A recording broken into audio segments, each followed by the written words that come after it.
un grupo de científicos internacionales y de la Argentina también están trabajando en un nuevo concepto del Atlántico Sur.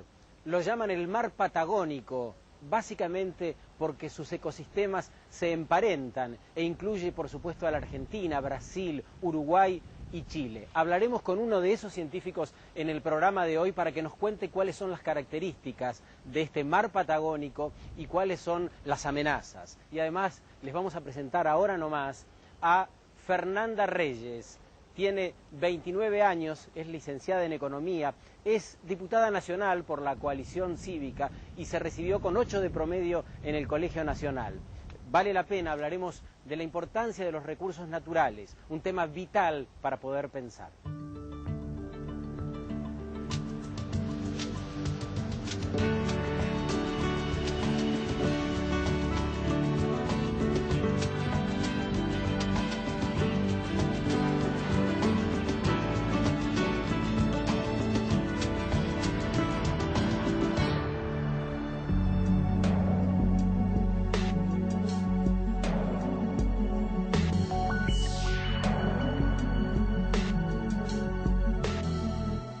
Fernanda, una de las cosas que caracterizan a nuestro tiempo tiene que ver con la crisis, ¿no?, de alimentos, de energía, el cambio climático. Y en todos los recursos naturales, como más que nunca, ¿no?, como un bien estratégico a preservar. ¿Qué pensás?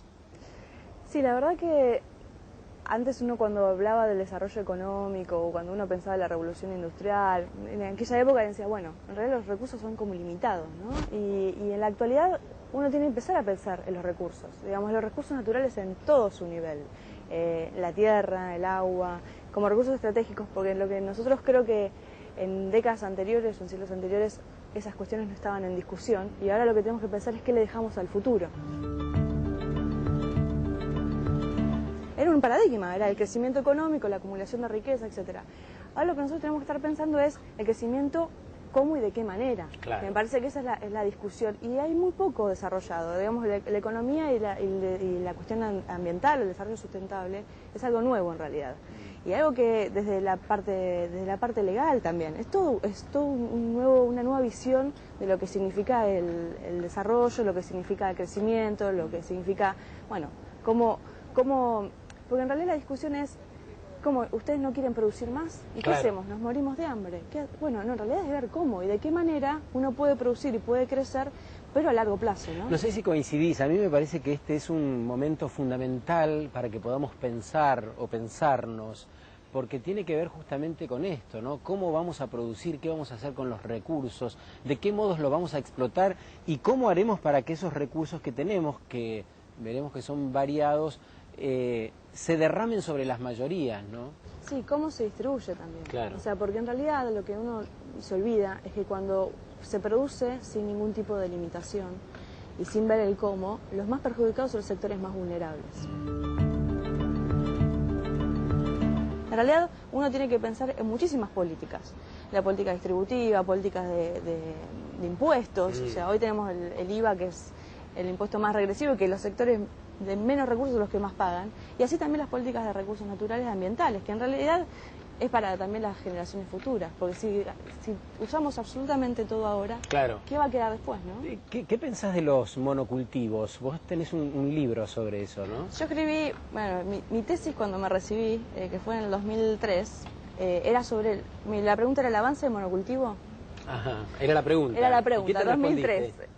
Y yo veía que sí, que realmente íbamos hacia el avance del monocultivo. Y la discusión en ese momento, que yo hablaba muchísimo, decían, bueno, la biotecnología sí, la biotecnología no, el monocultivo afecta a las tierras, no afecta a las tierras, ¿qué pasa? ¿Cuáles son las consecuencias de contaminación, etcétera, etcétera?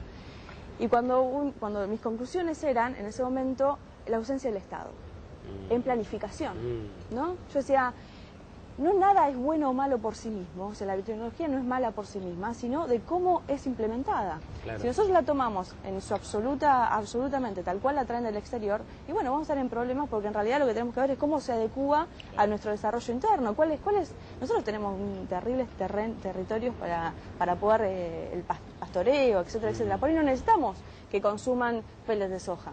el ganado. Bueno, estas cuestiones que son, creo que fundamentales en el análisis y la planificación de cualquier política económica, agropecuaria, lo que sea, estuvieron ausentes siempre.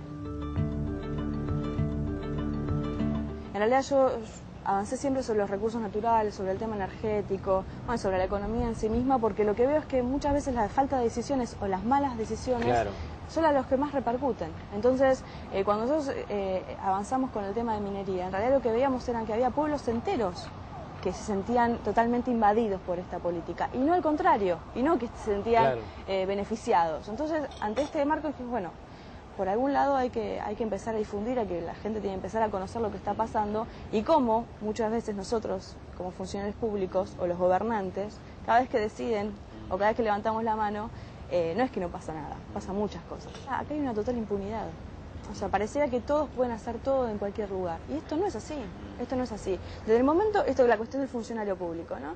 Cuando un funcionario lee un informe de impacto ambiental, que ese informe le falta datos, o que esos datos son mentira, o sea, porque lo conoce y porque lo sabe, porque hay un equipo técnico que está, y igualmente lleva adelante un emprendimiento, está cayendo en un delito como funcionario público. Entonces, en ese marco nosotros decimos, bueno, estas cuestiones hay que darle un marco de penalidad, en el sentido de que alguien tiene que entender que esto no es impune, no es que se hace las cosas y una firma no vale nada, ¿no? Entonces, eso, en realidad, esto está dentro de una reforma total que es la cuestión ambiental dentro de lo que es los emprendimientos mineros, que se da casi sistemáticamente. De hecho, la última denuncia por contaminación del fallo que sacaron el juez Gómez de Tucumán, el fiscal Gómez de Tucumán, el que presentó la denuncia, lo implica a Mayoral, que es el secretario de Minería, porque obviamente él dijo que no había ningún tipo de contaminación de minera lumbrera, y sin embargo había un informe de impacto ambiental que estaba colgado en la página web, y que ese informe... De la propia Secretaría. De la propia Secretaría, y que ese informe decía que había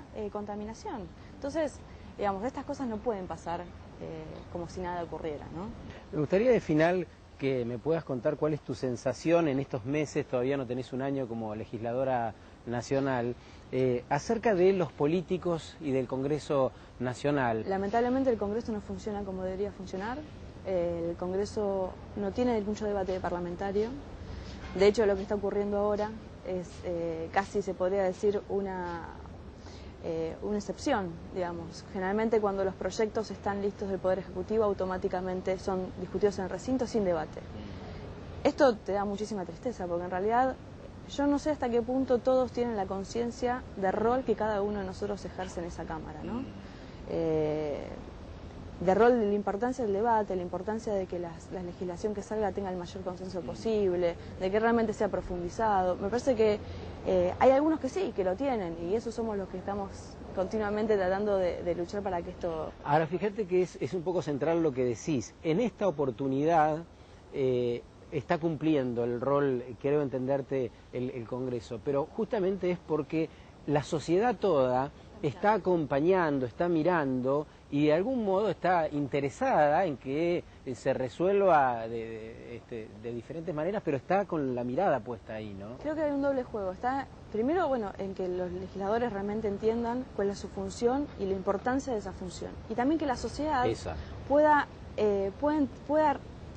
requerir, o sea, pueda pedir constantemente que eso exista. Digamos, cuando se ha dejado el Congreso, imagínate, la crisis del 2001, que eso es lo que nosotros hablamos el otro día, ¿no? La crisis del 2001 querían que todos se vayan. Y hoy, en esta crisis, todos están mirando al Congreso. O sea, qué importante, además ya de la cuestión del campo, que es un conflicto que nadie quisiera haber pasado, digamos, porque